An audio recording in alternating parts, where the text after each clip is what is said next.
Hi, I'm Praneeth, and welcome to my show, The Active Hour, where we discuss health and fitness, nutrition, and the blueprint to enhance your vitality.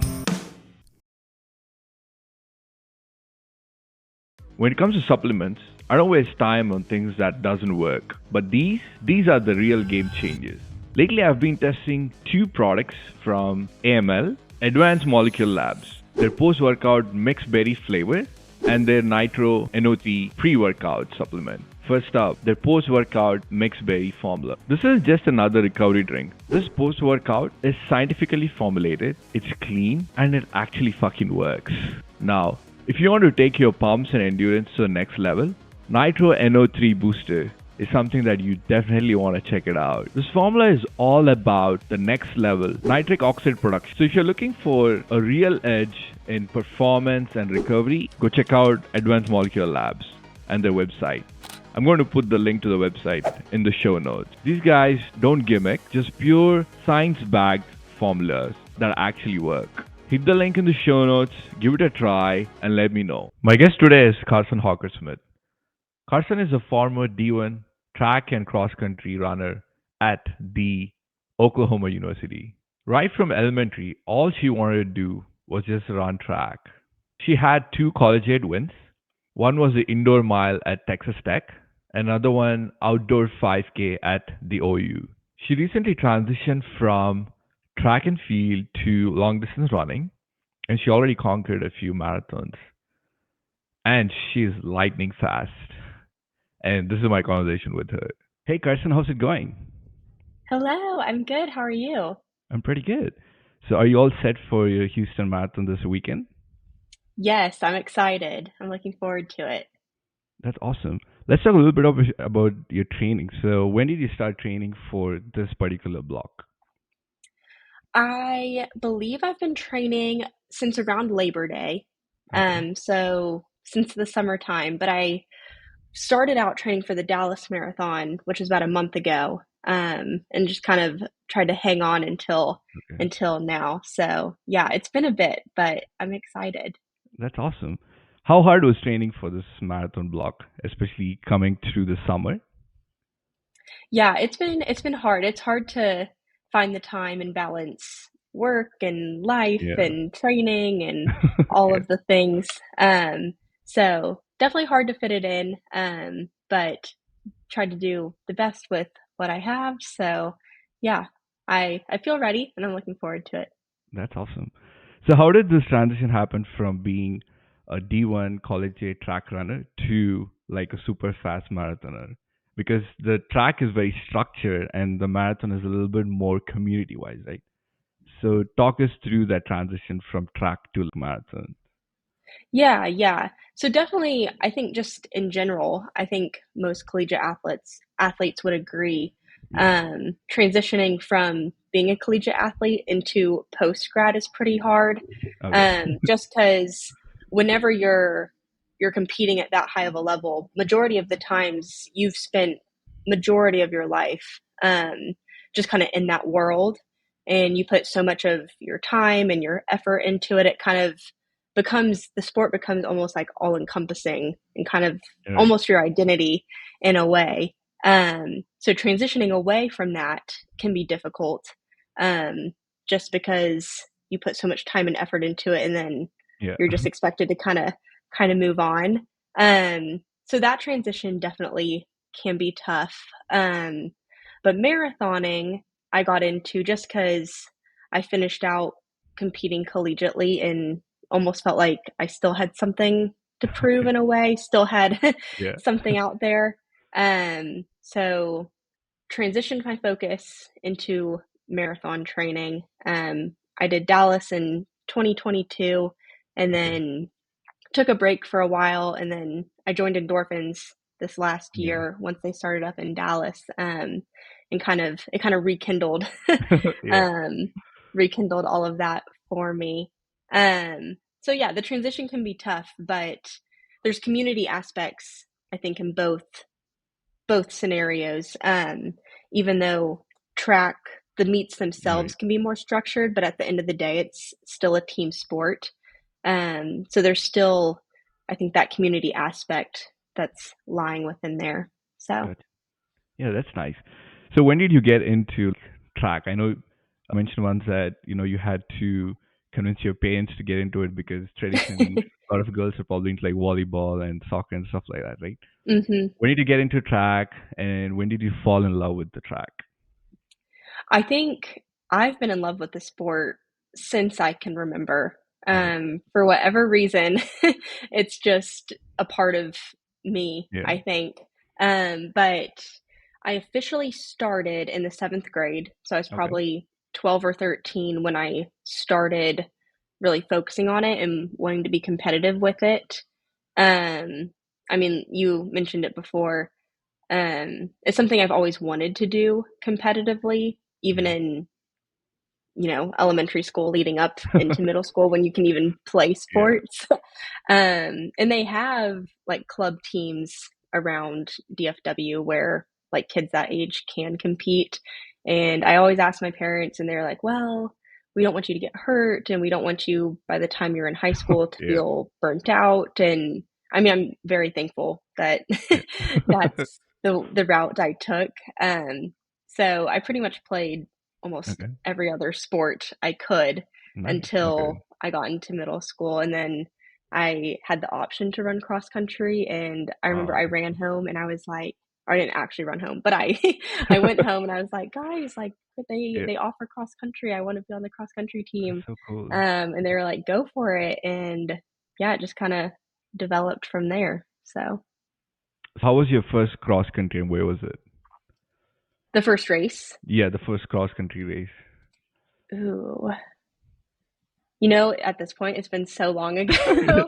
I'm trying to even remember. Yeah. Um, it was for sure in the seventh grade. They had a Yeah. lot of little like, I think there were a mile and a half, maybe 2 mile races around like, I went to Lovejoy, so it was like the Nice. Rockwall, Okay. McKinney area. Um, so they were probably up there. Okay. And at that point, I didn't really understand like what was good and what was bad. Okay. So it's definitely when you first start, you're just kind of learning everything Yeah. about it, and it kind of escalates from there. Yeah, that's nice. And you're so fucking fast, right? What kind of training does it take for you to be that fast? And when I'm Hmm. running with you in general, boom. I know you just go slow 9:30, but if you're racing, then you're running really really fast, right? So what kind of Hmm. training did you do while growing up, and even now, keep up that very fast speed? Yeah, yeah. I think the biggest thing with running is I don't know that there's like a secret sauce that works for every single Okay. person. Yeah. I think like obviously there's training plans that work, but Yeah. I think the most important part is like listening to your body and figuring out what works best for you, and kind of playing into like your strengths, your weaknesses, how your body responds to certain things. Because I know like high school, college, there's certain training plans and there's coaches that kind of implement training plans, but some athletes they respond to it better than others. Okay. Um, Yeah. so I think just like learning how to like listen to your body and figure out how your body responds to different kinds of training is important. But the biggest piece is just consistency. The more the sport is what you put into it is what you're going to Yeah. get out of it. So, like, the more you're consistent with your training, no matter what it is, I think the better results you'll probably get out of it. So, that's definitely something I've had to learn um, Okay. Yeah. throughout all the different Yeah. training blocks I've gone through. Just kind of figuring out what works best for me and sticking to that. So. That's nice. Yeah. I'm guessing you're going to do a PR for Houston this weekend, right? What are you aiming at? That's what we're hoping. Yes. Yeah. I'm hoping anything under 340 would be a PR. Nice. Yeah. So I'd be happy with that. Yeah. That's awesome. Well, I wish you luck for that. So I'll be rooting for you and Thank you. Dylan. Thank you. So I appreciate that. coming back to the community that we just spoke about, endorphins, right? When did you learn about endorphins? I met you guys through endorphins. And how is that Hmm. going, building community in endorphins? Yeah, I have nothing but good things to say about Yeah. endorphins.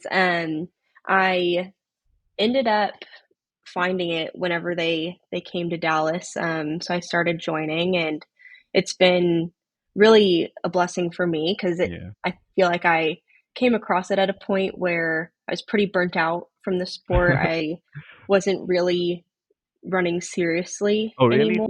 Yeah, yeah. I had taken a break for a bit after Okay. college, and was kind of figuring out post grad, Yeah. life after school.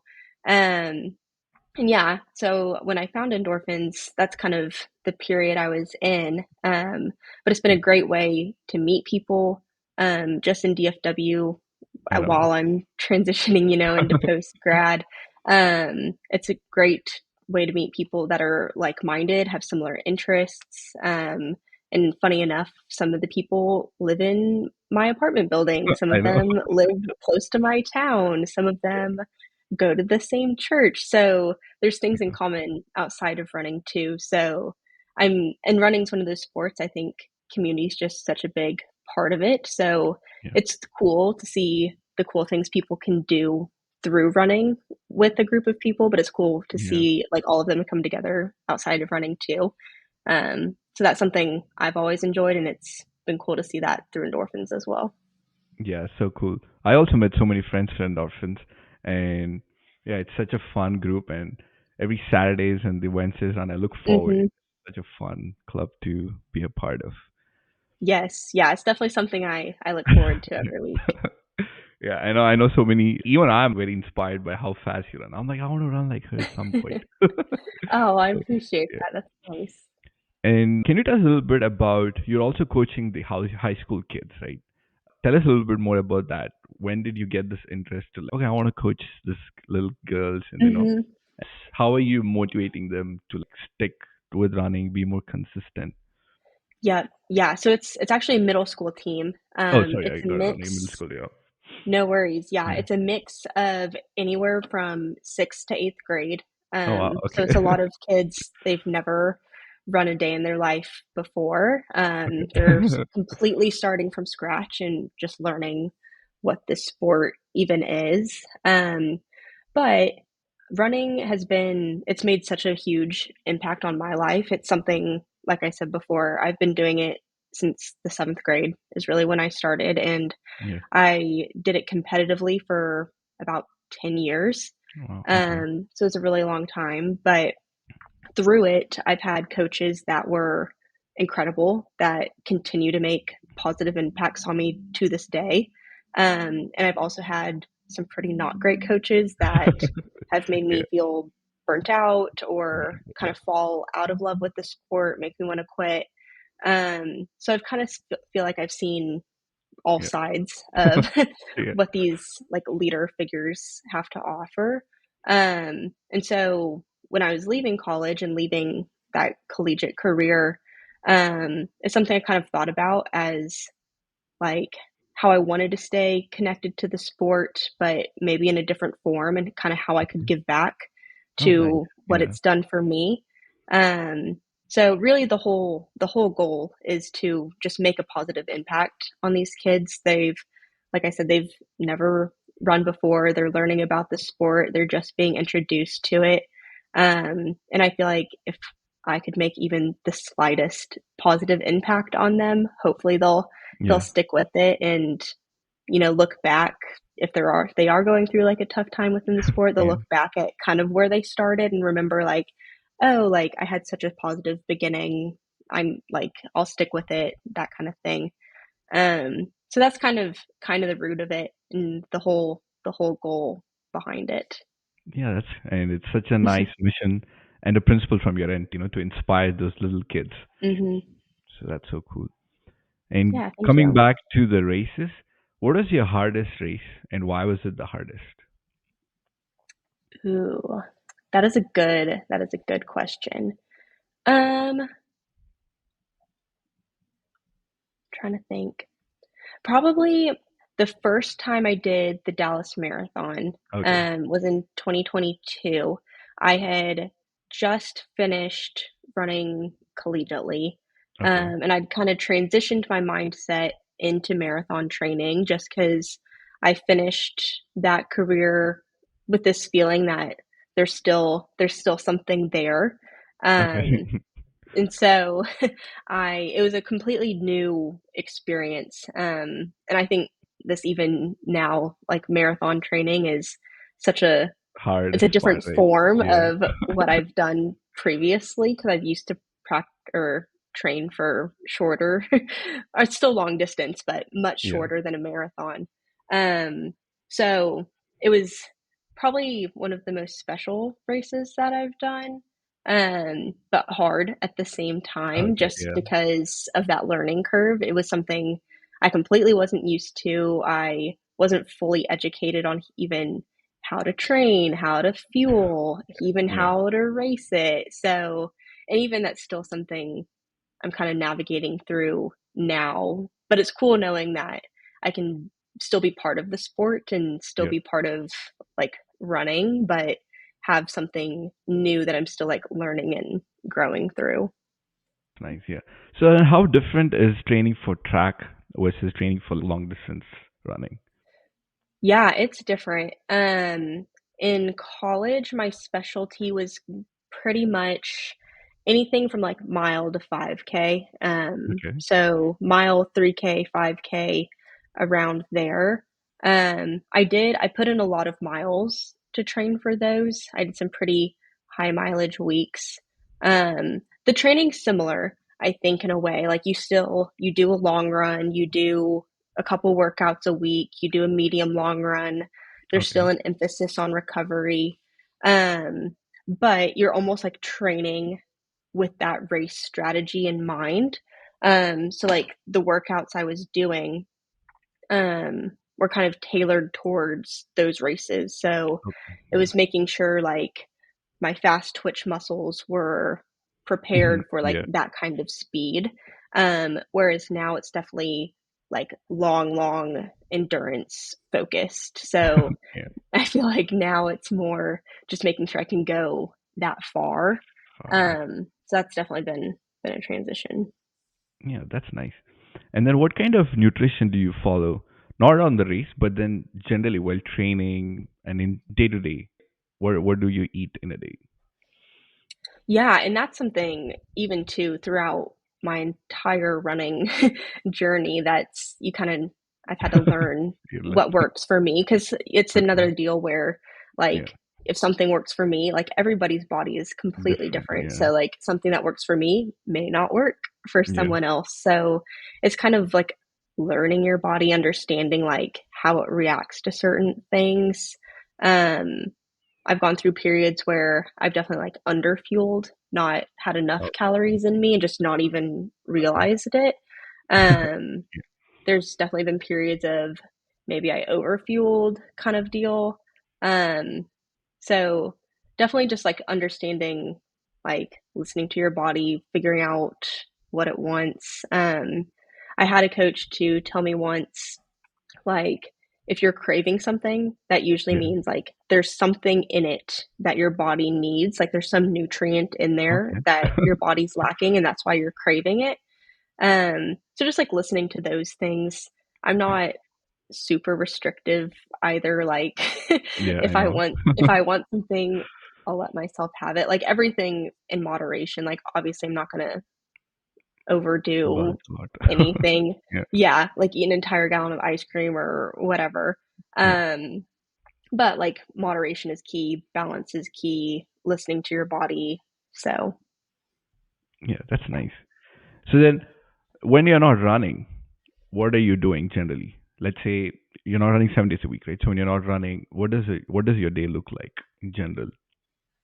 yeah. So, and I think now, like obviously, my days look a lot different than they did in college because Yeah. in college my sole focus was on training, so my Okay. day pretty much revolved around my training schedule.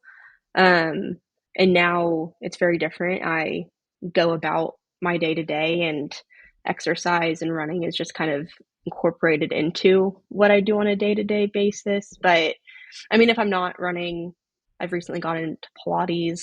I like Oh going to yeah, yeah. Pilates Nice, classes. I enjoy reading. It's one of my New Year's resolutions, trying to read more. nice, Um, nice, I nice. like cooking, like making home cooked meals. So, I mean, things like that and trying to grow in those ways. Nice. So I'll get to a little emotional side of running. What is your hardest moment, and how was running or exercise in general kind of help you handle that stress and anxiety? So that I just want to give out to the listeners that exercise is a tool that can help you handle all the stress and anxiety. Yeah, yeah. And it's hard.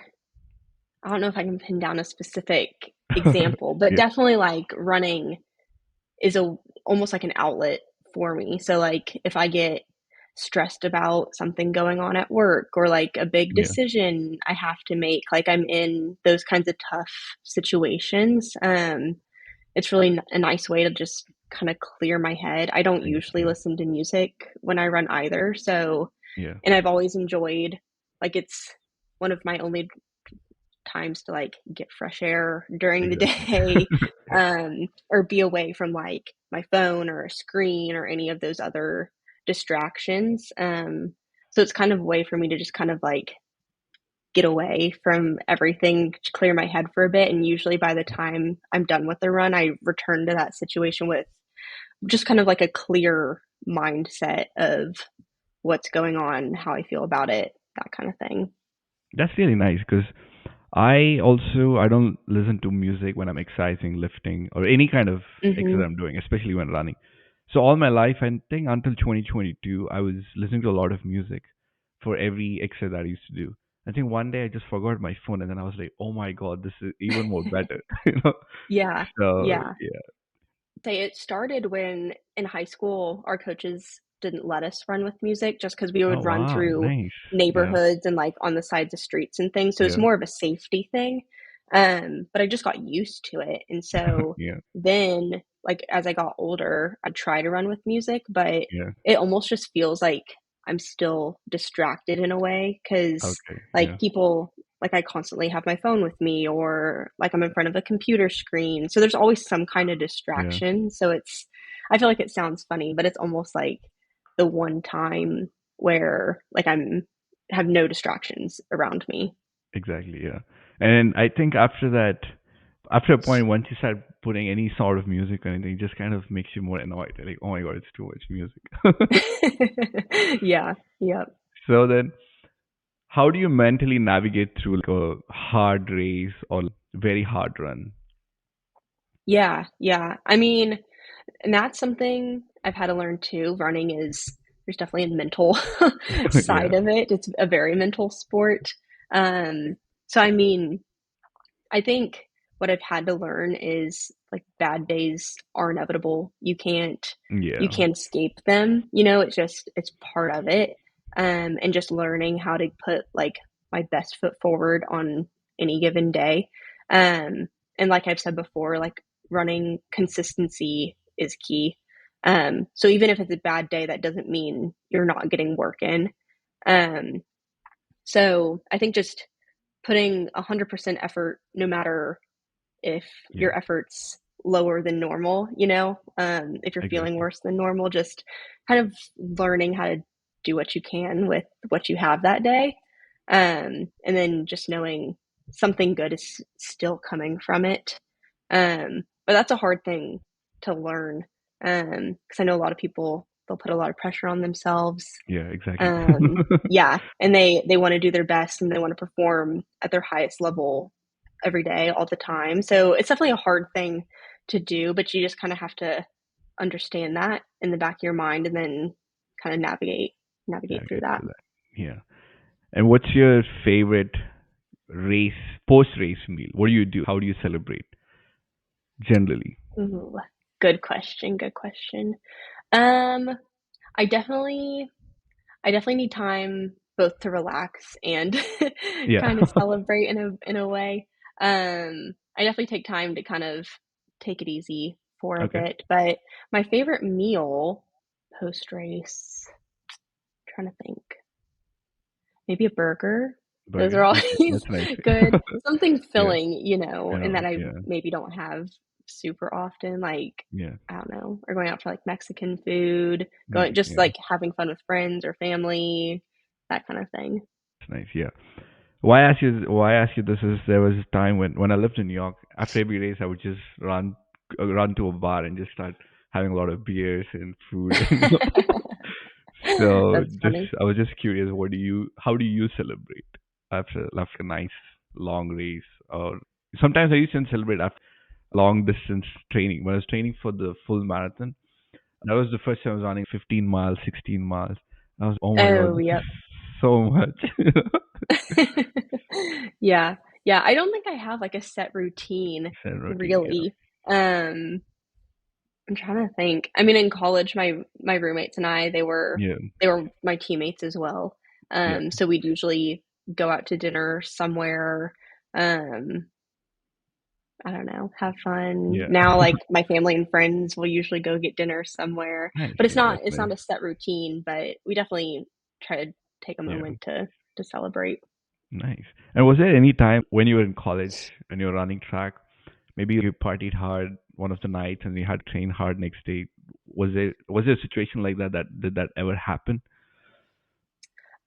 I mean, that kind of stuff definitely happens. Okay, I have never been like a huge party girl. Like in nice. college, That's nice. Okay, wasn't a huge wasn't a huge party girl. So it's just never been yeah, part of like who I am or like yeah. the lifestyle that I lead, I guess. I mean, yes, That's that very stuff nice. Yeah. definitely happens. Usually you just kind of have to push through, We push through. push through and still, because in Yeah, college too, like you're part of a team, and so like it's not just you that's like impacted by your yeah, own actions. Like, yeah, so your teammates, they're counting on you too. So like if you show up to practice yeah. because you After chose doing to do some that, X, it's like Y, Z. it's one thing to just have a bad day. It's another thing to like Yeah, choose to do that knowing that that might be the consequences, you know? yeah, Um, and so, I mean, you definitely have to think through that because there's more people counting on you. You have coaches counting on you. Sometimes, like if you're on a scholarship, like people are putting money yeah, into your performance. So I mean, there's those factors too. But people, yes, people yeah, still party. You just kind of yeah. have That's so to, nice. yeah, you just have to like push Push through through it. it. Yeah, Um, yeah, but it's never really part of my lifestyle. yeah. That's nice. That's so responsible. And was there any kind of a small mistake that kind of happened during running training, which eventually turned into a blessing for you? Yeah. Um, this is probably the best example. In high school, Okay. my biggest goal was to qualify for the Texas State meet. Oh, nice. That was the Okay. goal every single year, whether you go as an individual or as a team. And so I went in as a freshman knowing I wanted to go to the state meet as a freshman. Um, I came short of the goal. We didn't go as a team, but it made me hungry to Okay. want to accomplish it going forward. So usually the summer Okay. is a big like training period to kind of lay the foundation going into cross country season. So the first week of training, I went from 0 to 100, Oh God. just Okay. putting Yeah. everything I had Yeah. into training. And I was young. I was still new to the sport, so Okay. I didn't really know better. And I ended up doing way too much, way too Oh soon, no. and Okay. I fractured my foot. Oh shit. So Okay. I injured Yeah. myself. um, Yeah. and it was hard because the summer, like all of that training lays the foundation really for your season. And Okay. I was out for 8 weeks. So the entire summer, I wasn't able to run or really put any weight on my foot. Okay. Um, but I had to learn how to cross train. I was in the gym every second I had. It was just doing what I could to keep my Okay. fitness up. Yeah. But ultimately, I that season I did end up qualifying for the state meet. So that's probably one of my favorite That's so memories awesome. of just I wanted it so bad and I got in my own way, but I still found a way to kind of overcome the situation. That's probably the best example. Yeah, that's so awesome. So I will give you a quick rapid fire. So you have to answer me with just 1 second. Whatever comes to your Okay. mind first. Just one word. Just one word. Whatever comes Okay. first. Pizza or burgers. Burgers. Okay. Dallas or Oklahoma. Oklahoma. Running in the morning or running in the evening. Morning. Okay. Track or long distance running. Track. Okay, perfect. Growing up in Dallas, doing all the collegiate track, being super fast in that, and then transitioning into long distance training. Now you're gonna do your second marathon now in Houston, right? So what are your next goals from here? Yeah. I would love to qualify for Boston. Okay. That's a big goal of mine. So hopefully Yeah, we get that's it done. awesome. I think at this point too is just enjoying the sport.